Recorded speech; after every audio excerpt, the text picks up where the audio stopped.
Hello, I show you how to hard reset on Neffos C9a. Turn off the phone.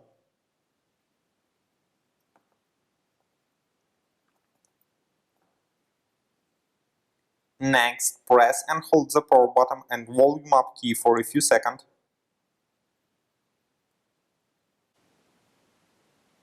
Release the case when the Neffos logo appears.